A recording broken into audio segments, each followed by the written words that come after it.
తెలంగాణలో పండుగలు అనగానే మనకు గుర్తుకొచ్చేది బతుకమ్మ, దసరా, బోనాలు.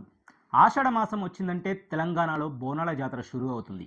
ఆషాఢ మాసంలో తెలంగాణలో వాతావరణం అంతా కూడా బోనాల సందడితో కోలాహలంగా మారుతుంది. మరి ఈ బోనాల పండుగని ఎందుకు జరుపుకుంటారు? ఎప్పటి నుంచి జరుపుకుంటున్నారు? దీని వెనుక ఉన్న కథ ఏంటిదో ఈ వీడియోలో తెలుసుకుందాం. ఈ బోనాల పండుగ ఎందుకు జరుపుకుంటారు అన్న దాని మీద 2 కథలైతే ప్రాచుర్యంలో ఉన్నాయి. అవేంటో ఇప్పుడు చూద్దాం.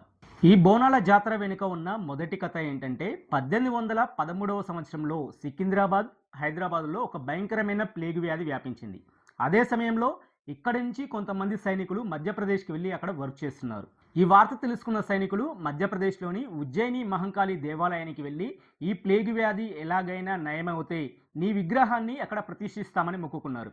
కొంత సమయానికి హైదరాబాద్లో ప్లేగు వ్యాధి నయమవడంతో అక్కడి నుంచి సైనికులు ఒక చెక్క అమ్మవారి విగ్రహాన్ని తయారు చేసి తీసుకొని వచ్చి సికింద్రాబాద్లో ప్రతిష్ఠించారు. అప్పటి నుంచి ఆ అమ్మవారికి బోనాన్ని సమర్పించడం ఆనవాయితీగా వస్తుంది. అదే ఇప్పటికీ కూడా మనం ఆషాఢ మాసంలో బోనాల పండుగగా చేసుకుంటున్నామని ఒక కథ అయితే ప్రాచుర్యంలో ఉంది. ఈ బోనాల పండుగ వెనుక ఉన్న మరొక కథ ఏంటి అంటే, ఈ మహంకాళీ దేవి ఈ ఆషాఢ మాసంలో వారి తల్లిదండ్రుల ఇంటికి వెళ్తుందని పౌరాణిక కథలలో చెప్పబడింది. ఇదే సమయంలో ఆ అమ్మవారికి బోనాలని సమర్పిస్తారని చెప్పేసి ఇందులో పేర్కొనబడింది. ఇదే ఆనవాయితీని మన తెలంగాణలో ఆషాఢ మాసం వచ్చిందంటే ఆడపిల్లలు వారి తల్లిదండ్రుల ఇంటికి వెళ్తారు. కొత్తగా పెళ్ళైన ఆడపిల్లలు ఆషాఢ మాసంలో ఖచ్చితంగా వారి తల్లిదండ్రుల ఇంటికి వెళ్తూ వస్తుంటారు.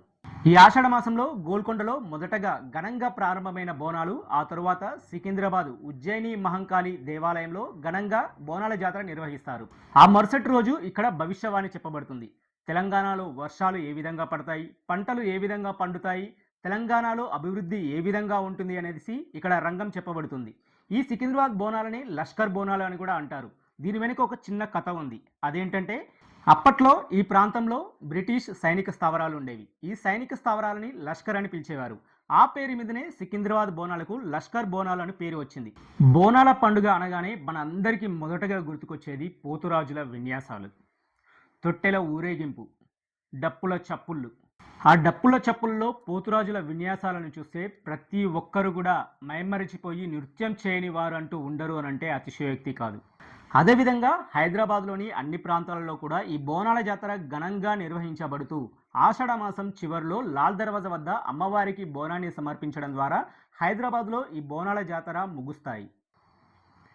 బోనాల పండుగ రోజు ఇంటికి వచ్చిన అతిథులతో, విందు వినోదాలతో ప్రతి ఒక్కరు కూడా ఈ బోనాల పండుగను ఎంతో ఆహ్లాదంగా జరుపుకుంటారు.